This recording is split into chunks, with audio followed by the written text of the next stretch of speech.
langsung dari Ibnu Taimiyah, yaitu Ibnul Qayyum Jauziyah, saya kira. Nah, untuk lebih mendalam lagi, insya Allah nanti Ustadz Mutahhir akan menyampaikan secara gamblang. Demikian mungkin pengantar dari saya selaku host dan moderator. Silakan Ustadz Mutahhir Arif, waktu dan tempat kami persilakan. Baik, terima kasih. Bismillahirrahmanirrahim. Assalamualaikum warahmatullahi wabarakatuh. Alhamdulillahil wahidil qahhar, al-azizil ghaffar, wa mukawwiril laili wan nahar, tabsiratan li ulil qulubi wal absar. Wassalatu wassalamu ala nabiyil mustafa al-mukhtar wa ala alihi wa ashabihi al-akhyar wa azwajihi ummahatil mu'minin al-athhar wa man tabi'ahum bi ihsanin min al-abrar ila yawmin tashkhasu fihi al-qulub wal absar. La ilaha illallah wahdahu la syarika lah wa asyhadu anna Muhammadan abduhu wa rasuluh. Allahumma inna nas'aluka bi asma'ikal husna wa sifatikal ula. Allahumma inna nas'aluka an taj'ala jam'ana hadha jam'an tayyiban mubarakan marhuma wa tafarruqana min tafarruqan ma'suma. Rabbi shrah li sadri wa yassir li amri wahlul 'uqdatam min lisani yafqahu qawli. Belum silent. Amma ba'd. Terima kasih Mas Imam Subhan. Yang kami hormati segenap pengurus pimpinan cabang istimewa Amerika Serikat, segenap orang tuaku, Bapak dan Ibu, warga Muhammadiyah dimanapun berada, saudara dan saudariku kaum muslimin dan muslimat, para audiens yang sedang mengikuti live kajian kitab Madarikus Salikin yang saya muliakan, dan kita sama-sama berdoa mudah-mudahan Allah Subhanahu wa taala senantiasa merahmati dan memberkahi kita. Alhamdulillah, kita semua patut bersyukur kehadirat Allah Subhanahu wa taala, berkat izin dan rahmatnya, meskipun masih dalam suasana pandemi yang kita doakan semakin hari semakin melandai, dan di tengah keprihatinan kita dengan berbagai persoalan umat, demikian pula bencana yang terjadi di beberapa tempat, yang kita doakan semoga Allah Subhanahu wa taala memberikan keteguhan iman, keikhlasan dan kesabaran.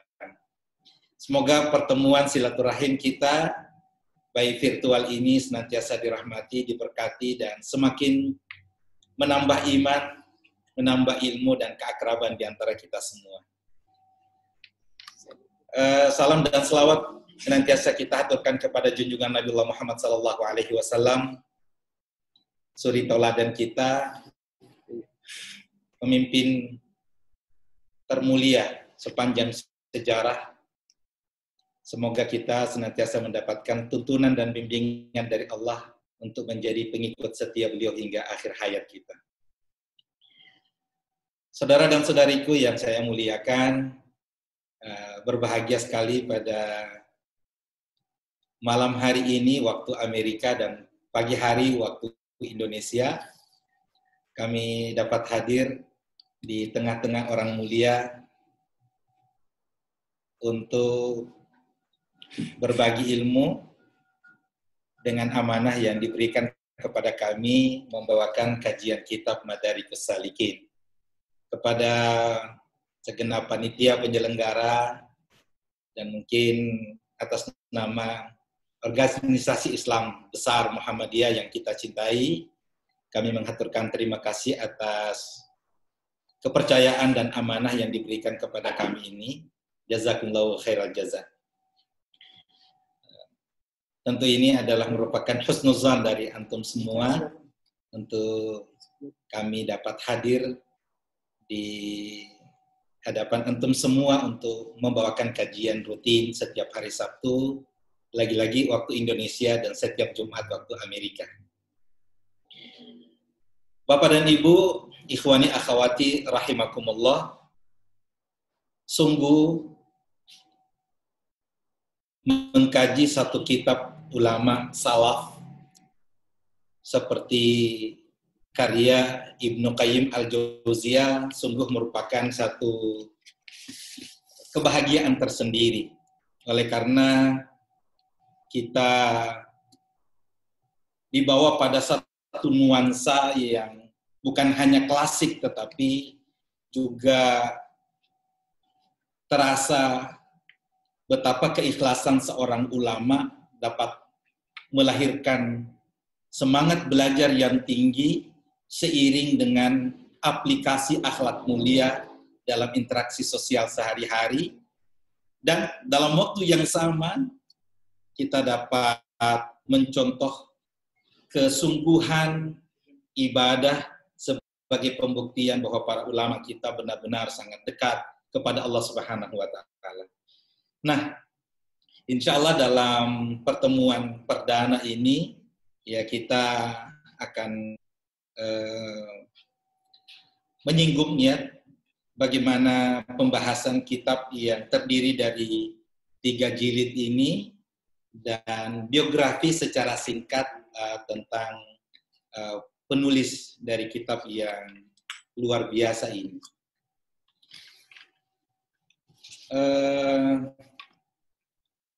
Kami berusaha untuk lebih rileks ya, namanya juga pertemuan perdana, ya tidak terlalu monoton, dan mohon host ya Imam Subhan bisa membantu kami dalam membawakan materi ini, ya tentunya mengakomodir semua audiens dari berbagai wilayah, dari berbagai tempat, mungkin dari seluruh dunia dengan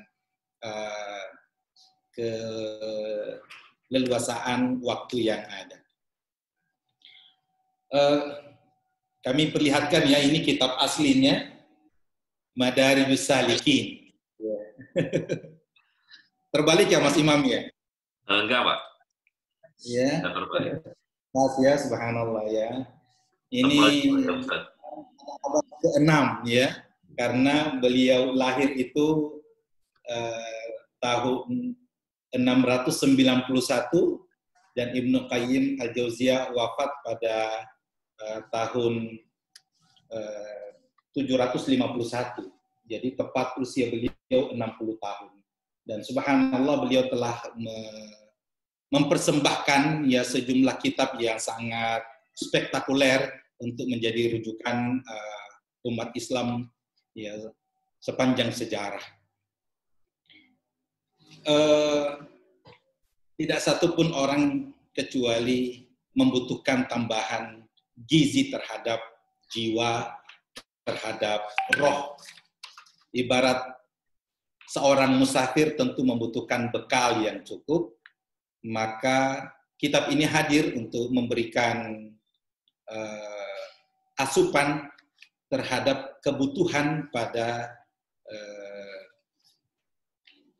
pembentukan pribadi dan bagaimana mengarungi kehidupan ini dengan baik, seperti apa yang dijanjikan oleh Allah Subhanahu wa Ta'ala dengan diturunkannya Al-Islam sebagai panduan dan pedoman dalam hidup kita. Madarijus Salikin, nama kitab aslinya, ya, Madarijus Salikin baina manazili iyyaka na'budu wa iyyaka nasta'in. Alhamdulillah kitab ini juga sudah diterjemahkan oleh beberapa mutarjim, dan saya kira untuk warga Amerika di grup-grup di Amerika sudah mendapatkan kiriman PDF, begitu Mas Imam ya? Iya, Pak. Ya, Ustaz. Ya, di Indonesia dan bahasa Inggris. Ya, ini salah satu terjemahan dari kitab tersebut. Memang ada 2 versi ya, ada Madarijus Salikin yang terdiri dari 3 jilid dan ada mukhtasar atau ringkasan, dan ini salah satu ringkasan. Nah, salah satu alasan mutarjim memang karena ya namanya terjemahan kitab itu membutuhkan buku yang jauh lebih tebal lagi. Jadi kalau 1 jilid itu bisa jadi 2, jadi kalau 3 bisa tebalnya sampai 6. Ala kulli hal, ini adalah sebuah khazanah yang luar biasa. Mudah-mudahan besar hikmah di balik pemilihan kitab yang insya Allah akan memenuhi kehausan sebagian besar dari saudara-saudara kita, dan insya Allah kita semua akan memperoleh faedah dan manfaat dari kajian kitab yang insya Allah akan berjalan secara rutin setiap pekan. Ini salah satu terjemahannya, Madarijus Salikin adalah pendakian menuju Allah, penjabaran konkret, iyyaka na'budu wa iyyaka nasta'in. Subhanallah, bahwa salah satu dari penjabaran kitab ini itu kita diantarkan pada satu fenomena bahwa hidup ini tidaklah sia-sia. Akan tetapi Allah Subhanahu wa taala punya rencana, punya maksud dan tujuan tertentu. Sehingga dijelaskan bahwa seseorang sangat membutuhkan hidayah, kapan di mana saja. Setiap saat, setiap hari butuh tambahan petunjuk dari Allah Subhanahu wa taala, karena itu adalah rahasia kepatuhan setiap kita. Bahwa tidak ada satu kebaikan, tidak ada ibadah yang dapat kita lakukan kecuali kita mendapatkan cahaya, mendapatkan hidayah dari Allah Subhanahu wa taala. Dan kehidupan kita ini menuju kemuliaan dan keselamatan di akhirat, kita membutuhkan al-Islam sebagai way of life, pedoman hidup kita. Dan al-Islam ini mutlak berpedoman pada Al-Quran dan Sunnah. Dan Al-Quran ini dimulai dengan Ummul Kitab, Ummul Quran, yaitu surah Al-Fatihah. Dan inti dari surah Al-Fatihah ada pada ayat Iyyaka na'budu wa iyyaka nasta'in. Dan inilah yang menjadi titik yang sangat inti yang kemudian menjadi pembahasan dari kitab Madarijus Salikin ini. Ikhwani akhwati fillah rahimakumullah. Biografi singkat dari Ibnu Qayyim Al-Jauziyah. Beliau kadang disebut Ibnul Qayyim, bisa juga disebut Ibnu Qayyim Al-Jauziyah. Jangan disebut Ibnul Qayyim, tapi Ibnu Qayyim Al-Jauziyah, tapi Ibnu Qayyim Al-Jauziyah. Nama beliau aslinya adalah Muhammad. Kunyahnya Abu Abdillah. Jadi Abu Abdillah Muhammad bin Abu Bakar bin Ayyub bin Sa'ad bin Hariz Al-Makki Az-Zur'i atau Az-Zar'i Ad-Dimashqi Al-Hambali. Julukan beliau, Masya Allah, beliau dijuluki Syamsuddin. Ini nama yang familiar ya bagi kita. Jadi Syamsuddin adalah julukan Ibnu Qayyim Al-Jauziyah. Tapi sekali lagi beliau lebih dikenal dengan Ibnu Abdillah, Ibnu Qayyim Al-Jauziyah. Beliau lahir di Damaskus ya, 7 Safar 691 Hijriah. Ya. Ada yang mengatakan beliau lahir di bagian selatan Damaskus, tapi pendapat yang paling kuat adalah di kota Damaskus itu sendiri.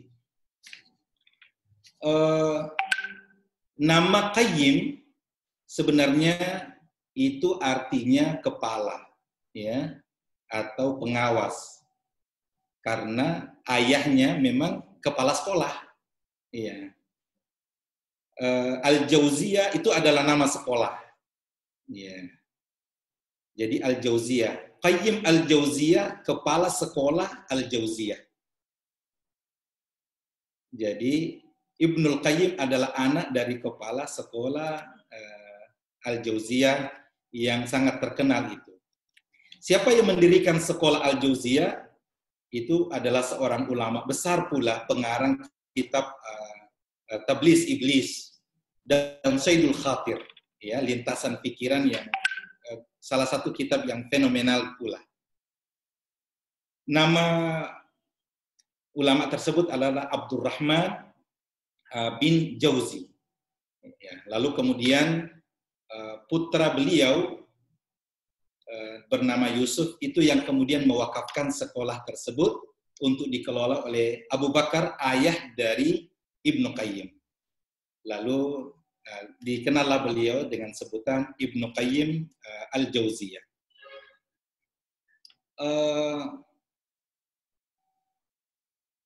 Kalau kita membuka sejarah tentang kepribadian Ibnu Qayyim Jauziyah, itu akan memberikan inspirasi yang luar biasa ya, bahwa beliau dikenal dengan keluasan ilmu pengetahuan yang ya spektakuler. Beliau belajar itu sejak, boleh dikata sejak 5 tahun, sejak 7 tahun ya, oleh salah seorang gurunya. Pada usia 7 tahun beliau sudah mempelajari dan menghafal beberapa juz ya kepada seorang ulama. Selain keluasan ilmu, juga beliau dikenal sebagai sosok yang punya pribadi dengan akhlak yang tinggi dan ibadah yang sangat konsisten ya. Diceritakan bahwa Ibnu Qayyim Al-Jauziyah kalau sholat itu rukuknya panjang sekali, sujudnya panjang sekali, ya, sholatnya panjang sekali, dan tidak pernah meninggalkan qiyamul lail. Subhanallah. Ya, salah satu yang memberikan kesaksian itu Al-Hafidh Ibnu Katsir, pengarang kitab Ibnu Katsir, bahwa saya yang sangat dekat dengan Ibnu Qayyim Al-Jauziyah dan saya menjadi saksi bahwa beliau adalah orang yang sangat konsisten dengan ibadahnya, orang yang tidak pernah meninggalkan qiyamul lail, dan saya, kata Ibnu Katsir, adalah orang yang paling beliau cintai. Ya. Nah, subhanallah, ini menjadi motivasi bagi semua orang yang sedang menuntut ilmu, menambah wawasan tentang Islam. Jangan lupa untuk memperkuat hubungan spiritual dengan Allah Subhanahu wa Ta'ala dengan ibadah-ibadah yang mantap pula.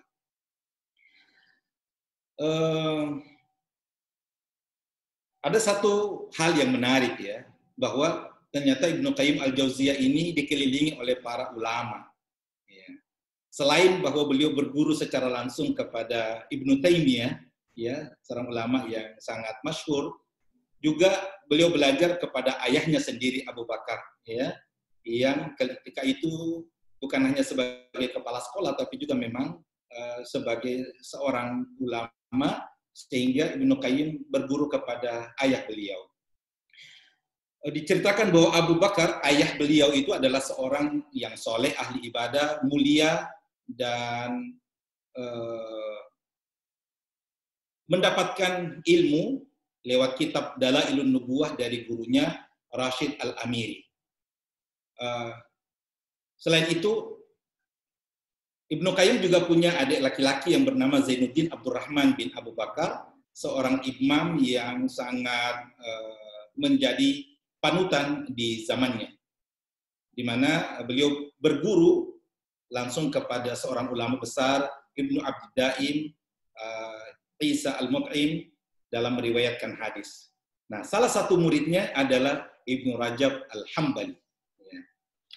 Begitu juga keponakan Ibnu Qayyim, ya, yang bernama Ismail bin Abdurrahman sebagai talibul ilmi yang memiliki banyak kitab-kitab yang dimiliki oleh sang paman Ibnu Qayyim dan meninggal pada tahun 799.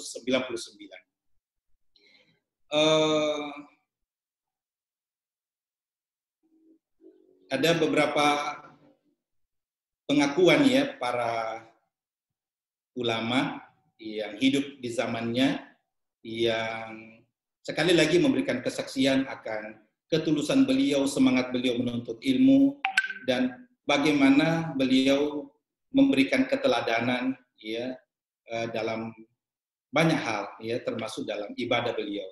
Seperti yang telah kita sebutkan tadi, Ibnu Katsir rahimahullah, begitu juga Ibnu Rajab rahimahullah, Ibnu Hajar Al-Asqalani, dan seterusnya.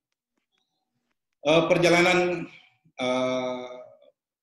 bagaimana Ibnu Qayyim Al-Jauziyah menuntut ilmu itu luar biasa ya.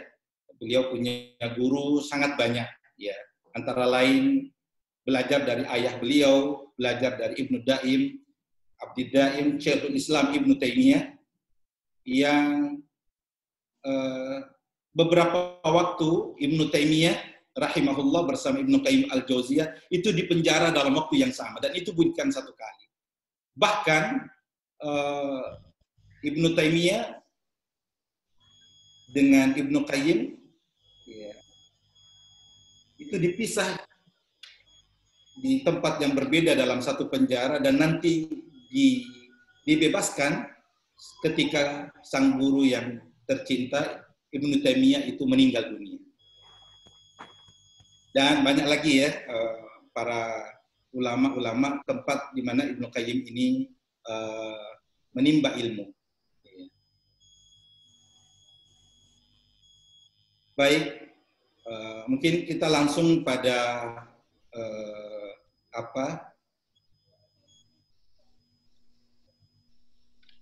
wawasan tentang bagaimana Ibnu Qayyim mengarang kitab ya. Walau usia beliau dalam 60 tahun, sejak beliau lahir tahun 691 sampai 751 Hijriah, itu telah mempersembahkan ya sejumlah kitab yang sampai saat ini masih menjadi rujukan umat Islam di seluruh dunia. Ya, antara lain kitab I'lam al-Muwaqqi'in an Rabbil Alamin, kitab juga yang terkenal Ighathatul Lahfan min Masaidi Syaitan, At-Tibyan fi Aqsamil Quran, Ad-Da' wa Dawa, Tuhfatul Maudud fi Ahkamil Maulud, ya. Ada kitab Ar-Ruh, ya, kitab yang sangat terkenal, ya, Al-Fawaid, ya, Al-Kalimut Thayyib, dan Madarijus Salikin yang sedang kita ketengahkan untuk menjadi pembahasan kita. Mudah-mudahan ini sekali lagi bisa mengasah kepekaan hati kita untuk semakin menghadirkan kekuasaan Allah Subhanahu wa Ta'ala dalam kesadaran kita, yang insya Allah akan menuntun kita untuk semakin berhati-hati dalam kehidupan ini, bagaimana menguatkan tauhid akidah kita, bagaimana memantapkan ibadah kita sesuai dengan sunnah Rasul Sallallahu Alaihi Wasallam, bagaimana akhlak kita dalam interaksi sosial sehari-hari, dan ya tidak kurang pentingnya mengasah semangat kita untuk terus menambah ilmu dan wawasan tentang al-Islam yang mulia ini.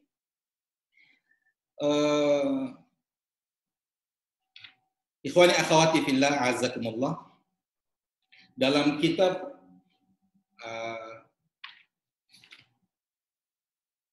Madarijus Salikin ini sekali lagi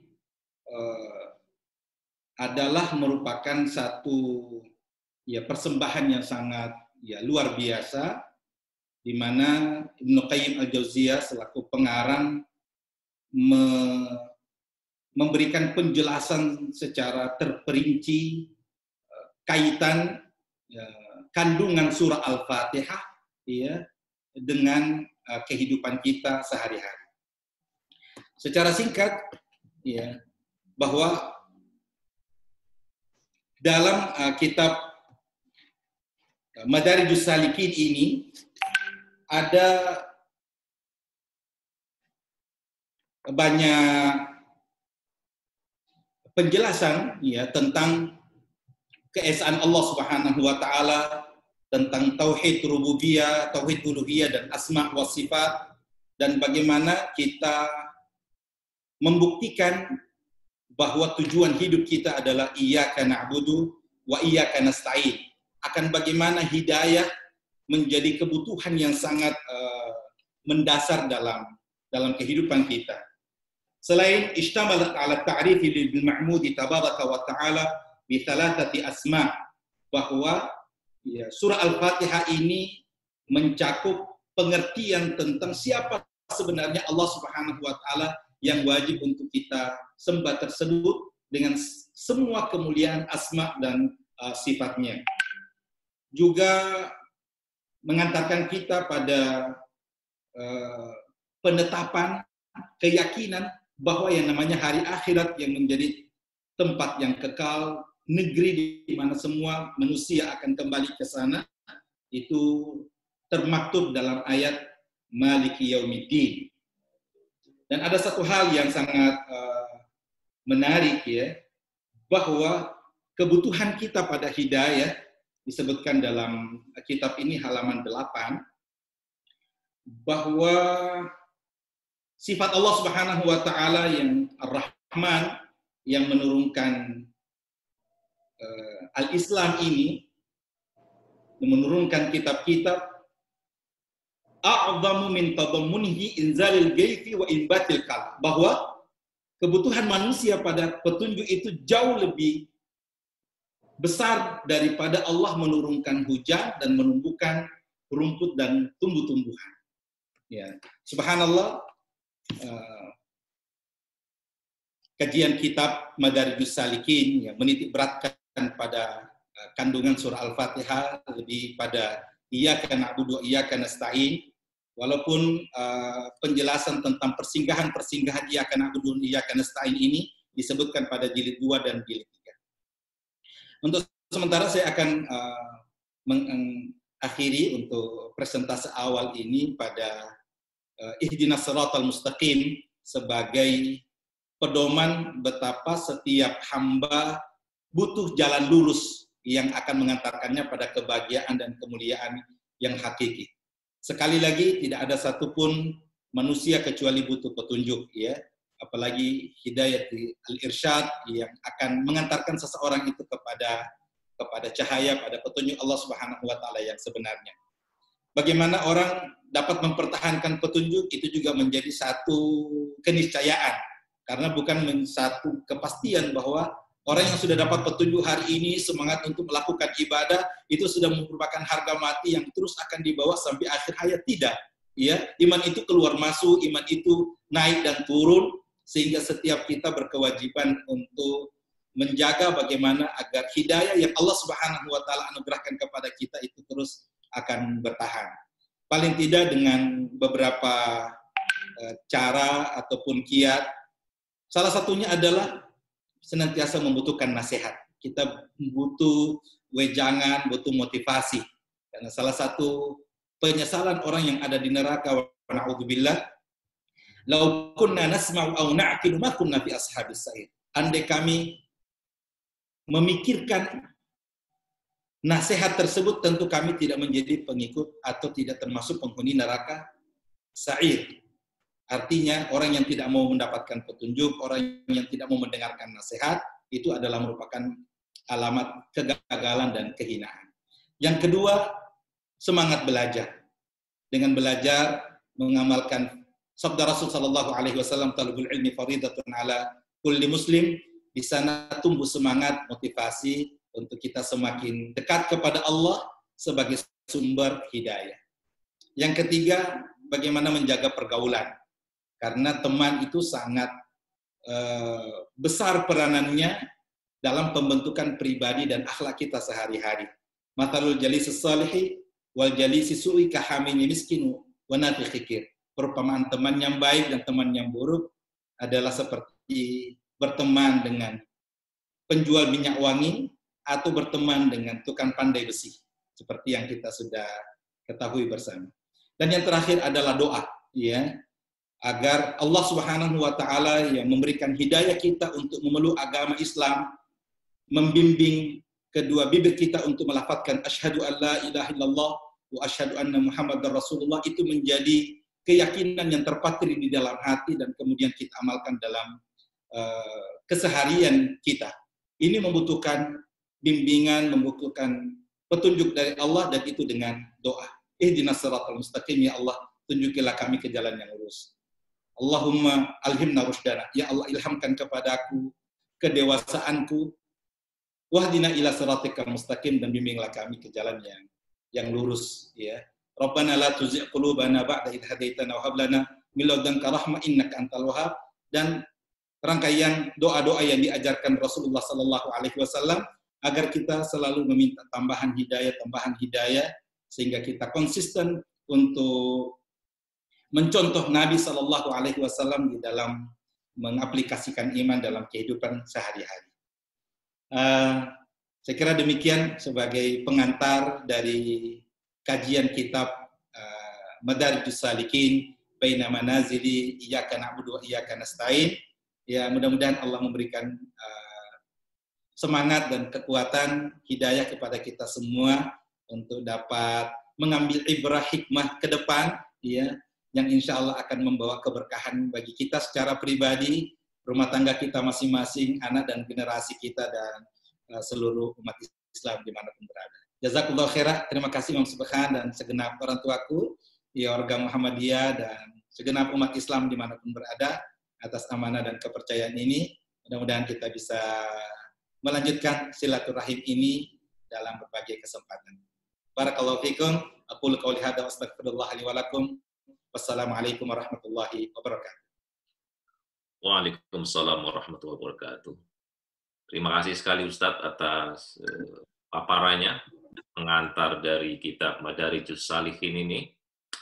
Sembari kita menunggu mungkin nanti tanya jawab, kami informasikan kepada seluruh peserta kajian kitab online ini, silahkan jika ingin berpartisipasi bisa menyampaikan pertanyaan langsung melalui Zoom chat, atau juga mungkin bisa di Facebook Muhammadiyah Amerika Serikat.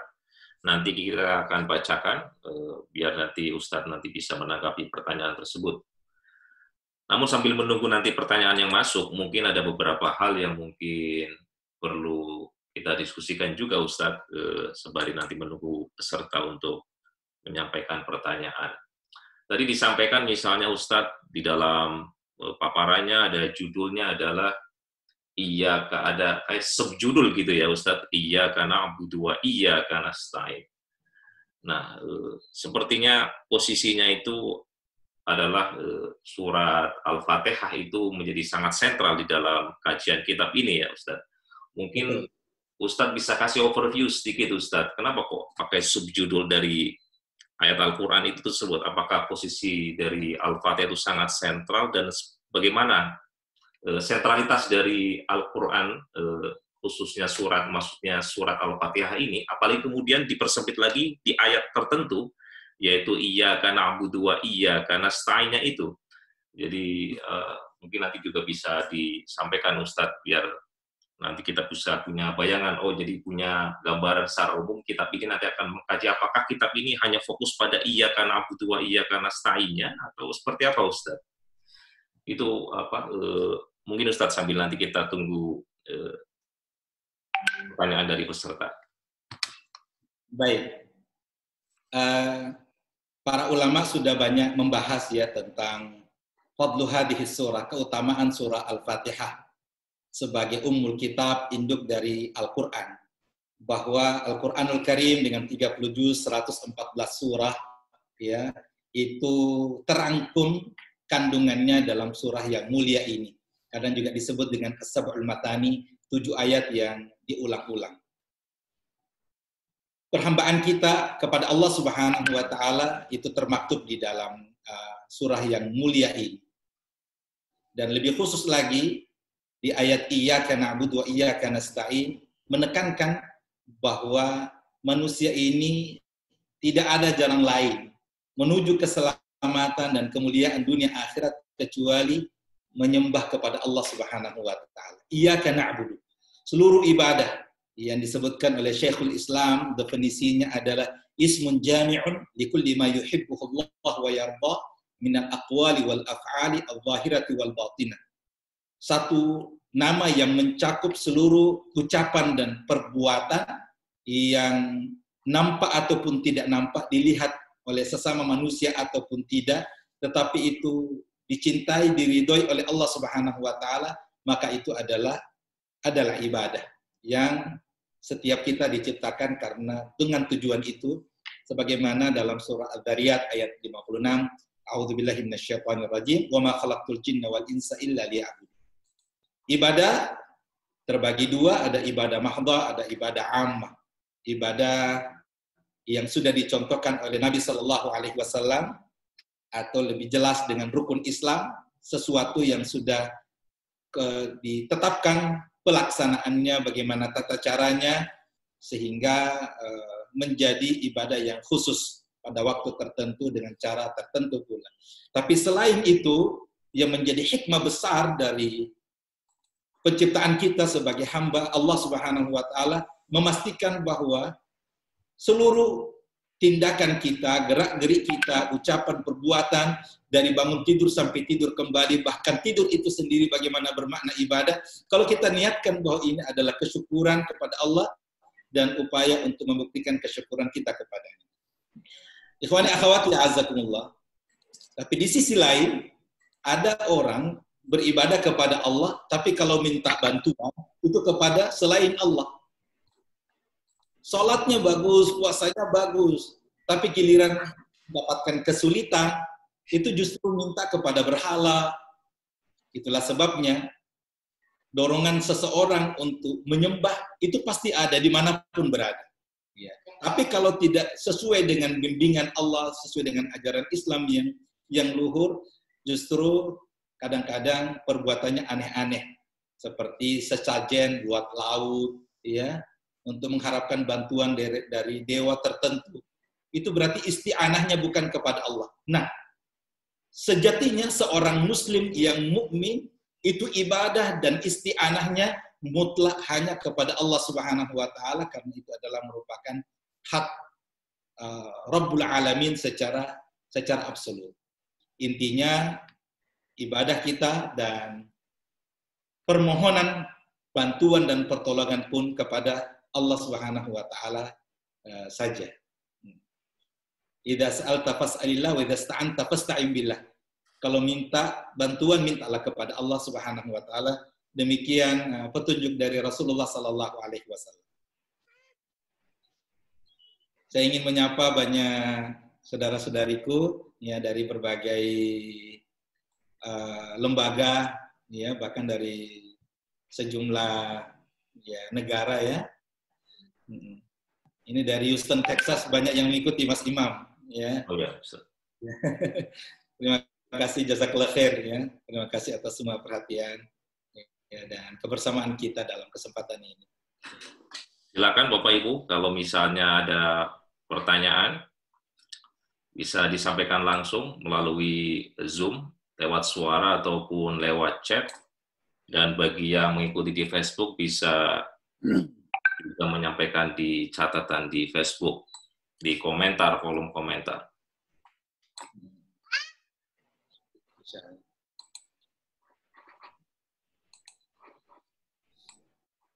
Jam berapa Mas Imam di Amerika?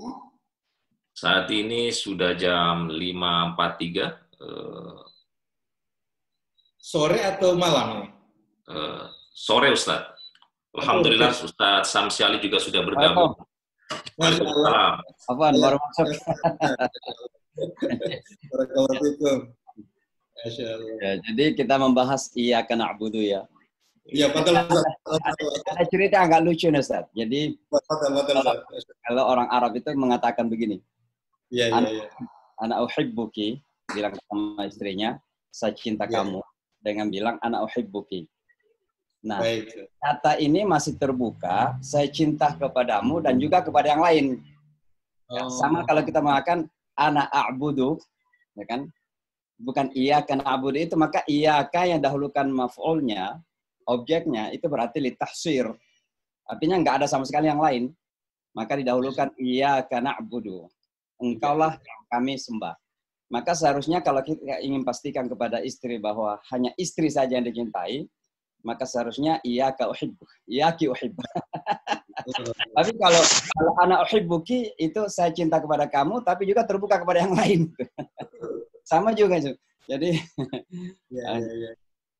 oleh sebab itu bahasa Al-Quran itu pilihannya luar biasa, dan orang Arab yang terkadang teliti pasti paham itu. Kalau cuma sekedar mengatakan I love you, ana uhibbuki dalam bahasa Arab berarti oke, kamu cinta kepada dia istrinya, tapi mungkin ada yang lain juga. Gitu. Nah, sama juga ketika didahulukan subjeknya baru kemudian objeknya, berarti masih terbuka. Maka di surah Al-Fatihah itu untuk menutup kemungkinan adanya yang lain, maka didahulukan objeknya. Iyakanya dulu, baru na'budunya.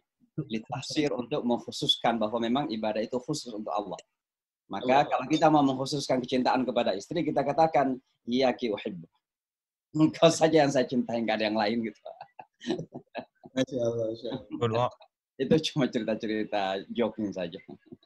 Syukran. Terima kasih Ustadz Samsi. Dalam beberapa literatur yang kami baca juga Ustadz Mutahir, bahwa kitab ini sebenarnya adalah komentar terhadap kitab lain, yaitu kitab Manazil As-Sairin, ya, As-Sairin, maaf, jadi Manazil As-Sairin, karya dari Abu Ismail Abdullah Al-Harawi, Al-Ansari, kalau tidak salah itu.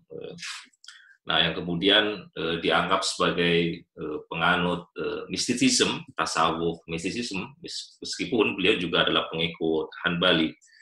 Nah, mungkin juga bisa dijelaskan mungkin secara singkat, Ustadz, bagaimana pandangan Ustadz mengenai soal tasawuf ini di dalam Islam, karena beberapa kelompok-kelompok Islam memiliki pandangan yang berbeda-beda juga terhadap konsep tasawuf ini di dalam sebagai jalan untuk mendekatkan diri kepada Allah.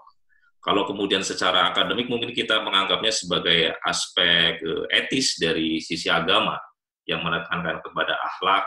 Bahkan di dalam bukunya yang Manazil As-Sairin ini sudah dijelaskan mengenai ada 100 station, jadi semacam tempat-tempat persinggahan untuk menuju Allah Subhanahu wa Ta'ala, seperti itu. Jadi sementara komentar dari buku ini yang dikarang oleh Ibnu Qayyim al-Jauziyah sangat panjang, sampai 3 jilid tadi juga Ustaz sudah jelaskan begitu ya Ustaz. Nah, bagaimana Ustaz mengenai pandangan, karena ini kan memiliki berbagai argumentasi yang berbeda ya Ustaz mengenai soal tasawuf, bahkan sebagian kelompok muslimin ada yang menganggap bahwa praktek-praktek tasawuf itu tidak sesuai dengan Al-Quran dan As-Sunnah. Nah, bagaimana kita harus berdiri di dalam Al-Quran dan As-Sunnah, tetapi juga bisa mendekatkan diri kepada Allah Subhanahu wa Ta'ala sesuai dengan tuntunan bagaimana dijelaskan juga mungkin di dalam kitab yang nanti akan kita kaji ini Ustaz secara umum Ustaz. Iya. Masya Allah, terima kasih. Bismillahirrahmanirrahim. Insya Allah sebelum Imam Syamsi Ali memberikan tanggapan dan jawaban, benar sekali seperti yang Imam Syamsi katakan bahwa sedikit banyak kitab ini adalah merupakan tanggapan dari kitab yang sudah ada sebelumnya, ya, Manazil As-Sairin yang disebutkan tadi. Dan subhanallah, ini menjadi anugerah tersendiri ketika pemahaman tentang wahdatul wujud, ya, tentang pemahaman tentang akidah yang tidak sesuai dengan Ahlus Sunnah wal Jamaah, ini kemudian hadirlah buku tersebut.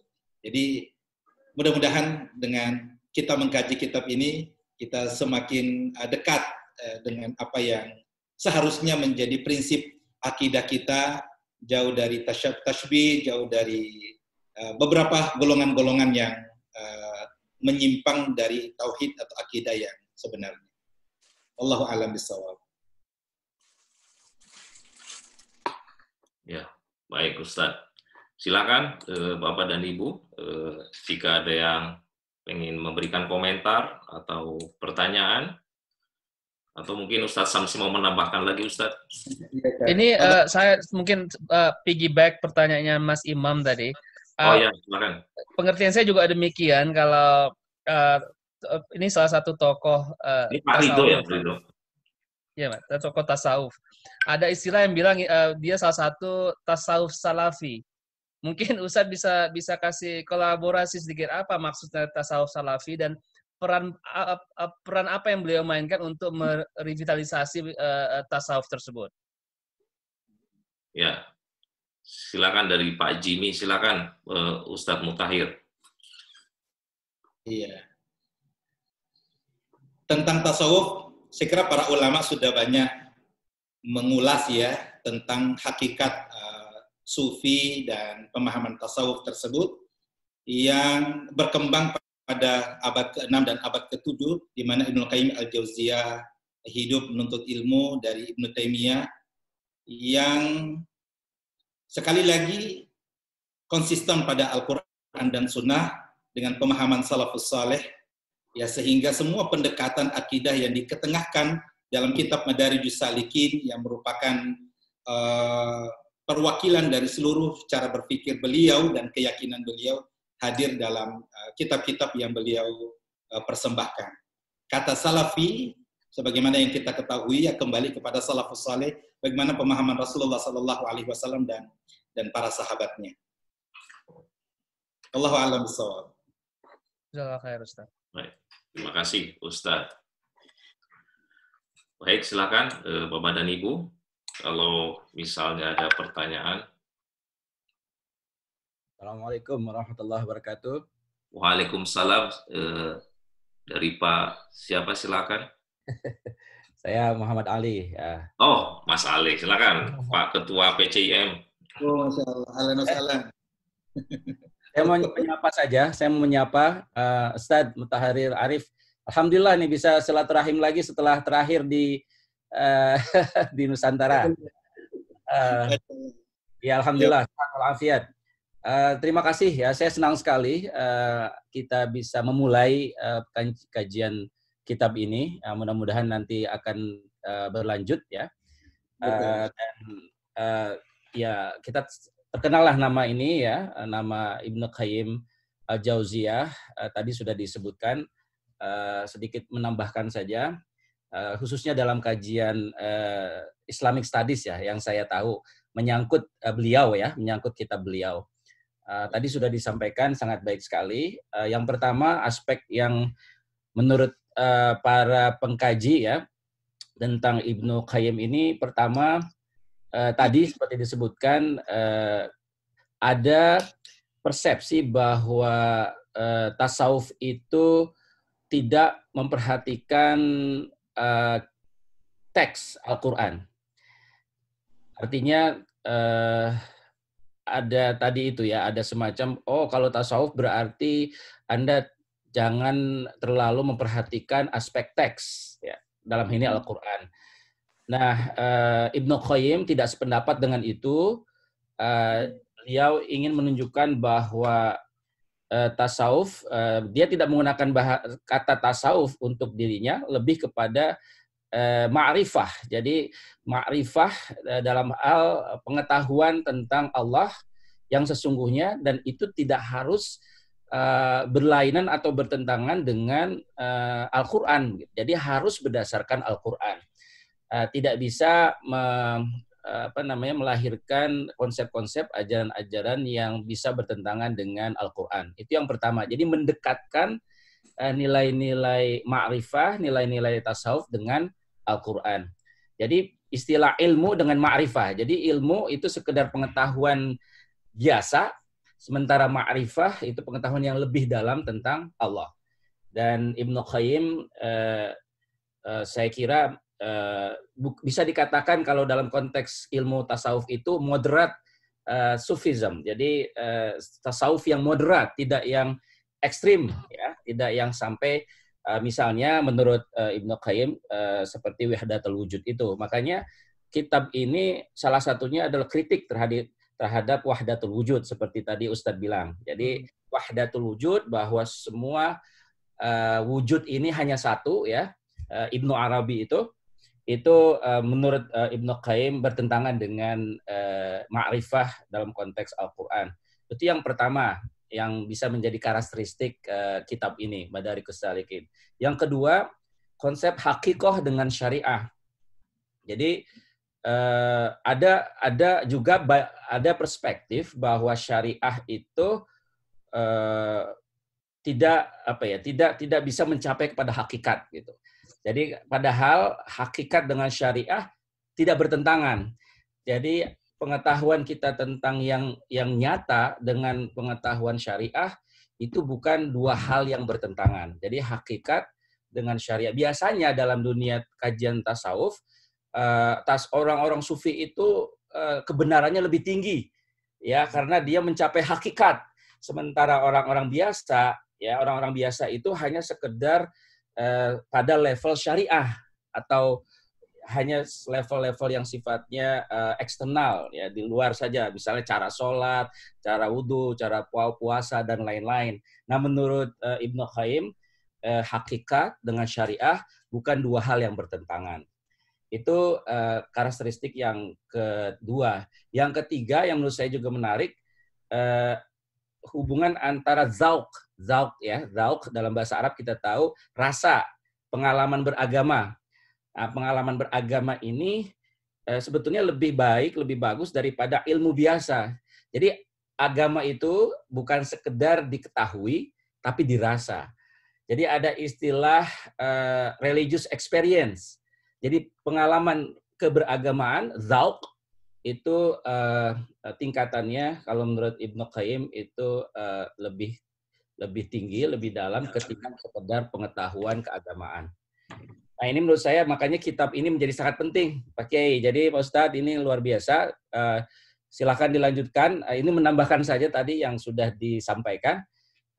Dan saya berharap nanti bisa dikaji per topik kah atau bagaimana, karena memang kitabnya sangat panjang. Bagaimana baiknya saja Ustadz, silahkan. Saya mendengarkan di sini. Terima kasih sekali lagi. Saya ingin menyapa saja juga para peserta di sini, juga para Ustadz dan yang lain yang hadir di kesempatan pengajian ini. Saya ucapkan terima kasih atas nama pengurus cabang Istimewa Muhammadiyah Amerika Serikat. Assalamualaikum warahmatullahi wabarakatuh. Waalaikumsalam warahmatullahi wabarakatuh. Terima kasih Mas Ali atas komentarnya yang sangat mencerahkan ini. Baik, silakan. Ada komentar lain dari Bapak dan Ibu untuk bisa memperdalam diskusi kita ini. Memang ya, memang berbicara tentang tasawuf ini agak rada-rada itu ya, karena memang ada beberapa definisi yang sebenarnya kita temukan ketika kita mempelajari apa yang disebut muqaddimah tasawuf misalnya. Apalagi kalau kita dalami dalam hal tasawuf al-falsafi, tasawuf yang bersifat filsafat, yang terkadang memang pasti akan membingungkan.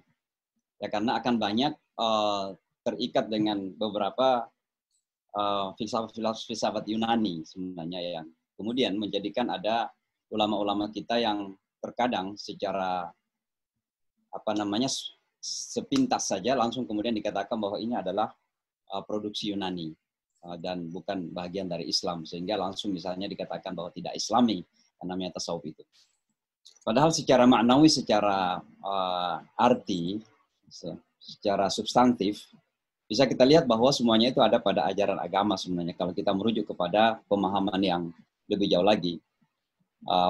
Pertama, tasawuf itu adalah merupakan proses ya di dalam upaya untuk menuju kepada Allah, yang kalau kita baca misalnya di surah Al-Alaq, Allah mengatakan qad aflaha man tazakka, ya, wa dzakara isma rabbih fasalla. Nah, tadi Dr. Ali menyebutkan antara syariah dan hakikat itu. Di situ bisa kita lihat di rangkaian 3 ayat itu. Qad aflaha man tazakka wa dzakara isma rabbih fasalla bal tu'thirunal hayatad dunya. Di sini Allah Subhanahu wa taala menyebutkan kata tazkiyah sebagai proses menuju kepada mengenal Allah, ya. Bahwa zikrullah itu, dzauq tadi itu yang disebutkan, merasakan ya, religius rasa beragamaan itu hanya akan terasa ketika ada proses tazkiyah tersebut, pembersihan. Dan sebenarnya tasawuf itu adalah proses pembersihan itu, prosesnya di situ. Dan ketika kemudian prosesnya ini berlangsung, ada beberapa kemudian, makanya diistilahkan itu madarij, karena ada istidraj itu dari tingkatan ke tingkat ya, dari satu tingkat ke tingkat yang lain. Sampai kepada ketingkatan ma'rifah tadi, ada mukasyafah yang terjadi, maka disitulah kemudian kita, di Muhammadiyah kan kita tadi ada ilmul bayan, ada ilmul burhani, dan ada ilmul al-irfani tadi itu yang kita sudah bahas pada pertemuan yang lalu sama Mas Rafiq. Nah, ilmu irfani ini yang kemudian membawa kita kepada sebuah ma'rifah yang lebih jauh. Ya, ada mukasyafah di situ, ada penyingkapan. Maka kita misalnya diingatkan kisah Nabi Musa dengan Khidir di situ. Ya, bahwa betapa Khidir melakukan banyak hal yang sebenarnya berlawanan dengan syariah. Tapi kemudian ya di situlah kemudian harus dipahami secara mukasyafah, secara ma'rifah di situ. Ya, ilmu irfani, ilmu laduni di situ yang terjadi. Nah, disinilah kemudian sebenarnya bisa kita hubungkan dengan makna tasawuf yang bisa masih ada dalam kerangka keislaman itu. Memang ada tasawuf yang kemudian terbawa dengan ajaran-ajaran filsafat yang jauh, dan sebaliknya juga ada yang terbawa kepada ajaran-ajaran yang bersifat khurafat dan bid'ah, Maka terjadilah misalnya penyembahan kuburan dan sebagainya. Nah, itu yang terjadi. Tapi kalau kita pahami secara moderat seperti yang Ibnu Jauzi usahakan ini, berusaha membangun jembatan sebenarnya antara metode salafi tadi itu yang tentu berlandaskan kepada Quran dan Sunnah, dan metode yang ma'rifah tadi itu. Ini ada jembatan yang beliau bangun di situ sebenarnya, sehingga tidak perlu dipertentangkan. Jadi bukan dua hal yang paradoks sebenarnya, tapi justru terjadi koneksi. Nah, ini yang sebenarnya bisa membangun hubungan antara pandangan para ulama kita yang banyak. So terkadang memang terjadi semacam ekstremisme dalam hal ini. Kita langsung membedahkan ketika orang memakai kata tasawuf itu tanpa mendalami lebih jauh lagi sesungguhnya apa itu. Wallahu a'lam bishawab. Insyaallah. Jazakallah khair Ustaz. Terima kasih. Ustadz Rafiq mungkin. Please don't call me Ustaz. Ya, Assalamualaikum Ustaz Mutahhir. Iya, terima kasih Ustaz Mutahhir sudah bersedia menjadi pemateri untuk kajian kitab ini secara reguler. Kami senang sekali dan saya masih ingat pertemuan kita di Connecticut ya, waktu musyawarah cabang istimewa Muhammadiyah di pesantren Ustadz Imam Syamsi. Ustadz Mutahhir hadir dan memberikan kita wejangan mengenai pentingnya Al-Quran itu. Jadi saya pikir kepribadian Ustadz Mutahhir itu sangat cocok untuk membawakan materi ini gitu. Karena ini kan materi tentang akhlak. Nah, jadi harus orang-orang yang betul-betul bisa menjadi teladan bagi kita, yang bisa kira-kira membacakan kitab ini bagi kita semua, kira-kira begitu. Mungkin sekedar tambahan komentar. Jadi mungkin kita bisa melihat juga background kultural lah yang ada pada waktu Ibnu Qayyim menulis kitab ini. Satu, waktu itu umat Islam kira-kira di abad ke-13 mengalami satu tragedi politik. Kekhalifahan Abbasiyah itu runtuh melalui serangan bangsa Tatar atau bangsa Mongol, sehingga itu melahirkan trauma, bukan hanya kekacauan dari aspek sosial, stabilitas, tapi juga trauma dalam spiritual gitu. Jadi saya kira buku ini ditulis untuk mengingatkan kita tentang pentingnya spiritualitas itu. Kalau institusi politik kekhalifahan Abbasiyah itu sudah sulit kita restorasi, sudah sulit kita selamatkan karena sudah hancur gitu ya. Mungkin yang perlu menjadi fokus kita adalah dimensi syariah dan dimensi spiritualitas itu. Nah, mungkin itu yang mendorong beliau menulis kitab ini. Yang kedua, tadi juga sudah disebutkan oleh Prof. Ali dan Imam Syamsi bahwa ada pandangan-pandangan yang berlebihan dalam hal spiritualitas, dalam hal menjalani laku asketisme gitu dalam bahasa Inggris. Nah, Ibnu Qayyim al-Jauziyah ingin meluruskan perilaku itu gitu. Jadi kalau dalam istilah dunia akademia itu ada satu paham yang disebut dengan antinomianism itu. Antinomianism itu kalau dalam bahasa Arab bisa kita terjemahkan menjadi isqatu taklif. Jadi ada orang yang menjalani perilaku sufi dan meyakini bahwa dia sudah bukan mukallaf gitu. Jadi dia hierarkinya berada di atas kita orang pada umumnya, orang awam. Sehingga kalau kita wajib sholat, dia nggak wajib sholat gitu. Kalau kita dilarang minum minuman keras, dia boleh gitu. Karena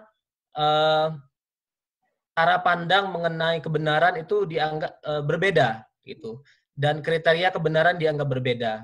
Nah, kelompok-kelompok yang eksesif seperti ini itu cukup banyak pada masa itu.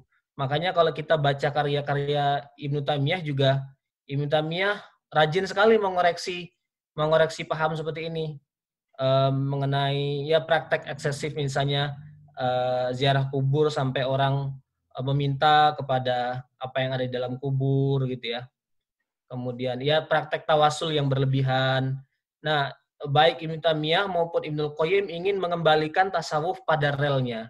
Walaupun istilah yang beliau pakai adalah istilah suluk gitu, seperti yang kita bisa baca dari judul kitabnya, Madarijus Salikin. Jadi tingkatan-tingkatan para salik. Salik itu artinya orang yang berjalan di jalan spiritualitas. Karena beda antara suluk gitu ya dengan mazhab. Mazhab itu kan tempat berjalan juga. Tapi kalau mazhab identiknya dalam bidang hukum, kalau suluk itu dalam bidang spiritualitas. Nah, jadi kalau kita ingin berjalan dalam spiritualitas, kita perlu peta, kita perlu tangga gitu. Jadi Ibnu Qayyim membuatkan tangga-tangga itu. Ya sebenarnya itu ditulis oleh Al-Harawi tadi saya sebut, cuman beliau menjelaskan. Misalnya kalau kita buka, tangga pertama itu adalah tangga yaqzoh. Kalau kita ingin sampai kepada tingkatan tertinggi, misalnya mahabbah, cinta kepada Allah, yang harus kita lakukan pertama kali adalah sadar dulu, bangun gitu. Yaqzoh, bangkit gitu. Nah, menurut saya ini sangat relevan gitu ya dengan kehidupan kita hari ini. Dunia kita kan serba materialistis, serba indrawi, serba kesenangan gitu. Nah, hal-hal yang mengingatkan kita mengenai pentingnya spiritualitas, pentingnya kita mengupgrade gitu level keislaman kita. Jadi jangan sampai ada di level bawah terus kan. Level bawah itu kan baru yaqzoh, baru sadar. Di atasnya yaqzoh kan ada terus tingkatan-tingkatan. Nah, mudah-mudahan kita sampai kepada tingkatan tertinggi itu. Gitu. Jadi sekali lagi saya juga seperti yang lain senang dengan kajian ini. Mudah-mudahan kita banyak beristifadah dari Ustadz Muthohir, dan tujuannya adalah ya membangkitkan spiritualitas kita lah, sampai kita bisa memaknai dan betul-betul memahami makna dari iyyaka na'budu wa iyyaka nasta'in. Gitu. Terima kasih semuanya Mas Imam. Baik, terima kasih Mas Rafiq atas komentarnya mengenai kitab Madarijus Salikin. Jadi memang nanti insya Allah nanti kajian ini akan kita lakukan secara reguler setiap Jumat sore atau malam waktu Amerika, dan Sabtu pagi waktu Indonesia. Baik, silakan para peserta yang masih ingin berkomentar, memberikan pertanyaan ataupun tanggapan terhadap overview dari Ustadz Mutahhir, atau mungkin tanggapan dari Ustadz Samsi atau Mas Rafiq atau Prof. Ali, mungkin ada yang mau memberikan komentar. Assalamualaikum Mas Imam. Waalaikumsalam warahmatullahi wabarakatuh. Ya, jazakallah khair. Ustadz Muthohir, kita ketemu terakhir itu di Houston dulu, waktu muktamar. Alhamdulillah. Ya, ini sedikit pertanyaan dari saya. Ada yang menyebutkan bahwa kamu ini terkait dengan iyyaka na'budu wa iyyaka nasta'in ya. Kalau kaum muslimin itu kebanyakan fokus kepada iyyaka na'budu. Namun kalau untuk sufi itu katanya lebih menekankan kepada wa iyyaka nasta'in. Nah, itu gimana Ustaz? Baik, terima kasih Pak Arif atas pertanyaannya. Silakan Ustadz Mutahhir.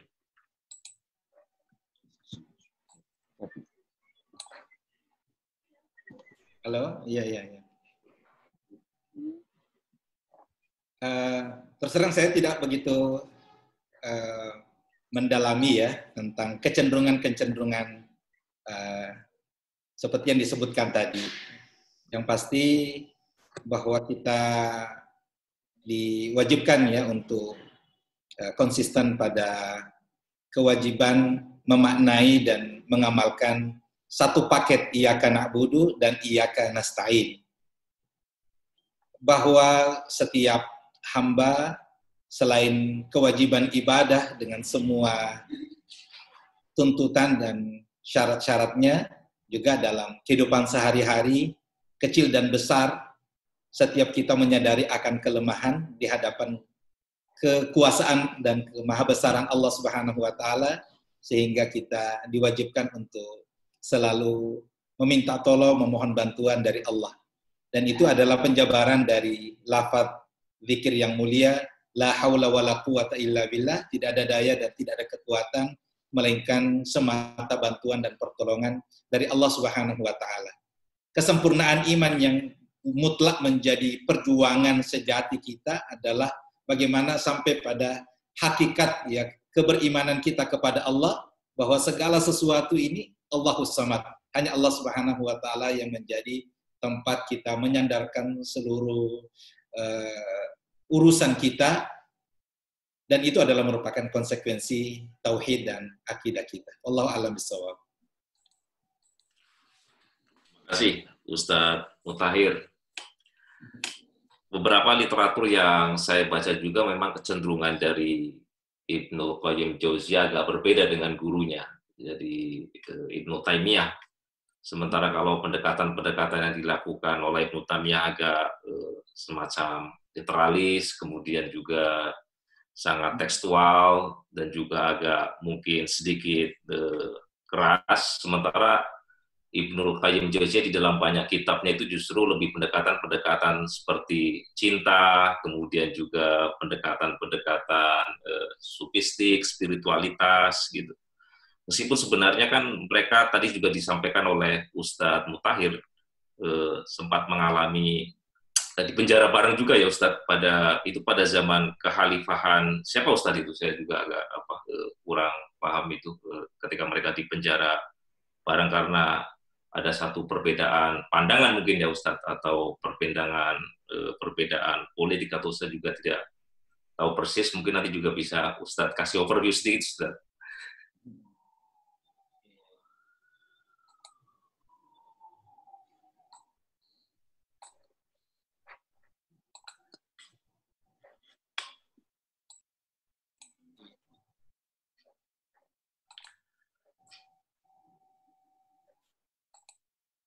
Halo?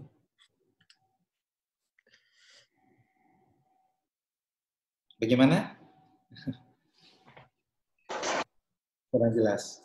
Jadi Mas Imam mungkin sekedar menambahkan keduanya hidup di zaman dinasti Mamluk gitu.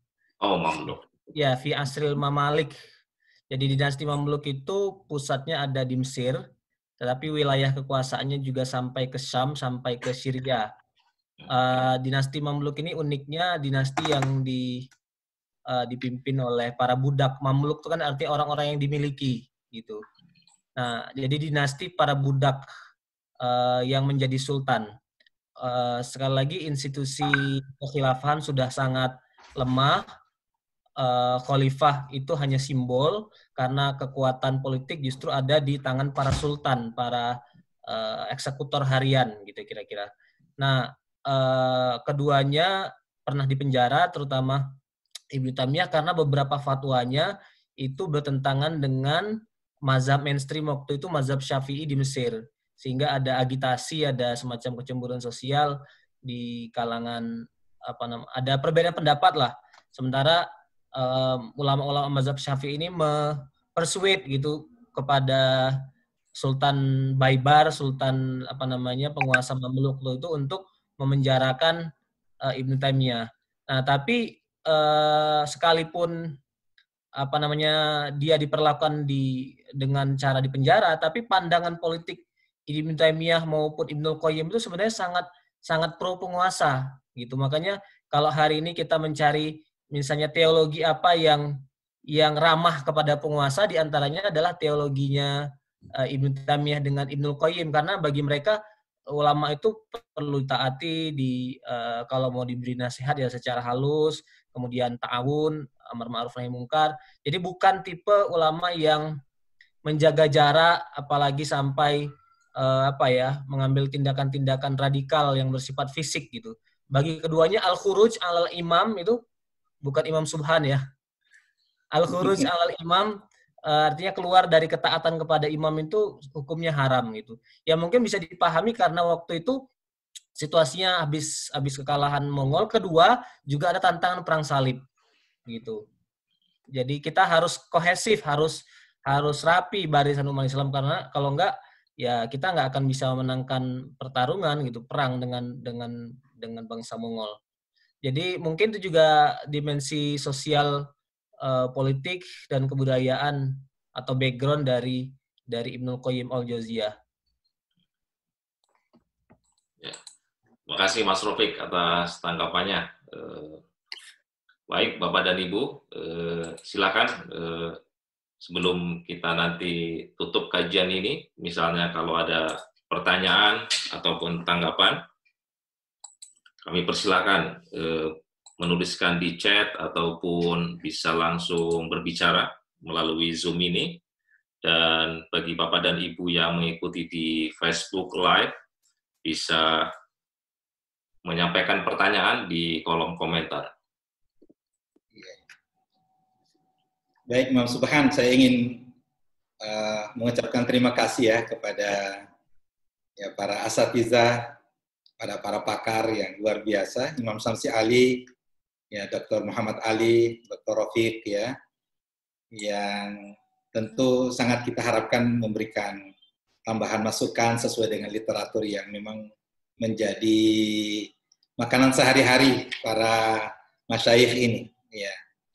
Dan insya Allah mungkin nanti bisa kita explore lagi lebih dalam, walaupun kita insya Allah tidak terlalu jauh ya, tanda petik menyimpang dari apa yang menjadi konsen dari kitab Ibnu Qayyim al-Jauziyah yang lebih pada tazkiyatun nufus. Mungkin di akhir dari segmen ini, bahwa manusia dengan segala fenomenanya yang tidak akan menemukan kebahagiaan dan kedamaian yang hakiki kecuali 3 aspek ya, antara lain jasmani dan rohani itu kemudian mendapatkan gizi yang seimbang. Firman Allah Subhanahu wa taala dalam surah Asy-Syams, a'udzubillahi minasyaitonirrajim, wa nafsi wa ma sawwaha, demi jiwa dan penyempurnaan ciptaannya. Ya, semua orang tentu akan menemukan kegersangan jika tidak mendapatkan hidayah dari Allah Subhanahu wa taala, dan itu bisa kita dapatkan ya penjelasan dari banyak ayat dan hadits Nabi sallallahu alaihi wasallam. Qad aflaha man zakkaha wa qad khaba man dassaha. Sungguh berbahagia orang yang senantiasa menjaga kesucian hati dan rugilah orang yang selalu mengotorinya. Ya. Sehingga kitab Madarijus Salikin ini hadir untuk memberikan kepuasan dengan izin Allah Subhanahu wa taala bagi ya, kehausan terhadap ruhiyah yang seringkali terasa gersang akibat materialisme, hedonisme dan seterusnya. Ada satu hal yang menarik ya dari sosok Ibnul Qayyim al-Jauziyah yang memang sudah lahir dalam lingkungan yang cinta ilmu, diiringi dengan tentu dukungan orang tua, yang akhirnya generasinya pun kemudian mengambil hikmah, ibrah, dan keteladanan dari orang tuanya. Ya, jadi bukan hanya kesalehan itu dinikmati secara pribadi, tetapi izin Allah Subhanahu wa taala itu juga akan turun kepada generasi. Kita sebut putra beliau yang bernama Abdullah, jadi Abdullah bin Muhammad bin Abu Bakar atau bin Ibnul Qayyim al-Jauziyah, itu kemudian menjadi ulama besar pula. Satu hal yang menarik dari kecerdasan yang diwariskan barangkali dari orang tuanya adalah menghafal surah Al-A'raf dalam 2 hari. Karena kalau kita buka surah Al-A'raf itu lebih dari 13 lembar dan 206 ayat. Subhanallah, ini menjadi keberkahan tersendiri.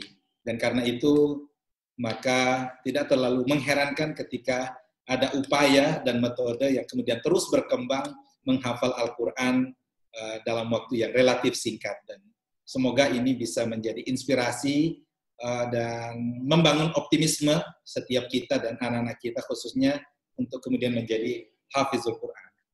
Tapi dalam waktu yang sama ada adiknya lagi, ya dari Abdullah namanya Ibrahim bin Muhammad bin Qayyim al-Jauziyah, itu juga menjadi ulama yang mengarang kitab syarah dari Alfiyah Ibn Malik, ya, Jadi beliau ahli nahwu.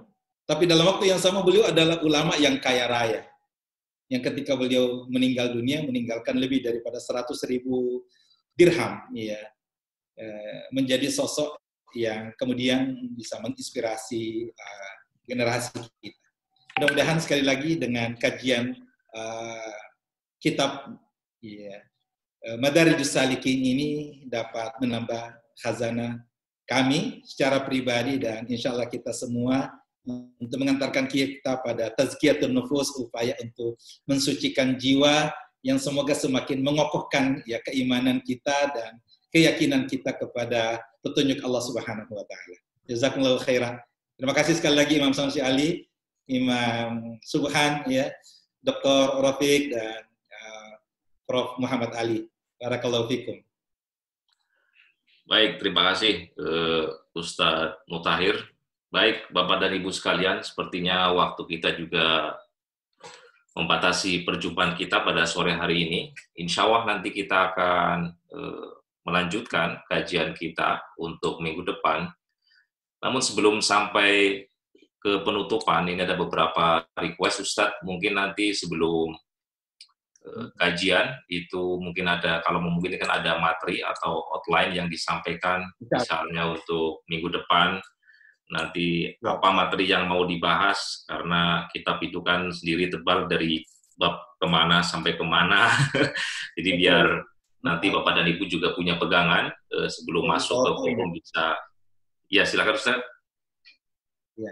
Insya Allah pada sesi berikutnya kami akan siapkan materi yang insya Allah bisa dilihat oleh semua dalam PowerPoint barangkali dari kajian yang akan menjadi fokus pembahasan kita, insya Allah. Baik, insya Allah. Baik Ustaz, terima kasih Ustaz. Kemudian ada pengumuman dari Muhammadiyah Amerika Serikat besok pagi jam 6 untuk waktu Pasifik, atau jam berapa? Jam 9 ya, Ustaz Rafiq ya? Ya, 9 waktu waktu Eastern. Ada kajian juga nanti bersama Ustadz Rafiq mengenai dengan Mas Rafiq mengenai pedoman hidup Islami warga Muhammadiyah PHWIM, yang insya Allah itu juga merupakan kajian mingguan setiap Sabtu pagi, dan sebelum kajian juga nanti ada pendalaman ayat suci Al-Quran. Nanti kita membaca Al-Quran bersama-sama, kemudian juga mendalami maknanya secara bersama-sama dan mendiskusikan secara reguler setiap minggu, insya Allah. Nanti juga hadir, insya Allah juga teman-teman Muhammadiyah dari Amerika lainnya. Saya kira itu, Bapak dan Ibu sekalian, perjumpaan perdana kita. Masih, Mam. Ya. Masih, Mam. Siap. Pak Duta, silakan Pak Duta. Duta Besar. Ini menyaran saja itu Ustadz Mutahir, tolong kita doa untuk Ibu Mutia itu, istrinya Ustadz Samsi Ali. Ya, amin. Kabarnya lagi sakit itu. Baik, terima kasih Pak Duta. Ya, nanti sebelum kita tutup, nanti mungkin ada doa dari Ustadz Mutahir, atau sekarang silakan Ustadz Mutahir untuk kesehatan dan kesembuhan dari Ibu Mutiah, istri Pak Samsi Ali. Silakan Ustadz. Mari kita mengaminkan doa berikut ini. Bismillahirrahmanirrahim. Alhamdulillahirabbil alamin, hamdan na'imin, hamdan syakirin. Nahmaduhu wa nasta'inuhu wa nastahdihi wa nastaghfiruh. Wa na'udzu billahi min syururi anfusina wa sayyiati a'malina. May yahdihillahu fahuwal muhtad wa man tajida lahu waliyyan mursyida. Allahumma inna nas'aluka bismikal a'zam alladhi idza du'ita bi ajabta wa idza su'ilta bihi 'atayt. Ya hayyu ya qayyum bi rahmatika nastaghith. Waslih lana syu'unana kullaha wa la takilna ila anfusina tarfata 'ain wa la aqalla min dhalik. Allahumma ya Allah, kami semua adalah hamba-Mu yang beriman kepadamu. Kami yakin Engkau yang menciptakan kami dan memberikan semua rezeki kepada kami.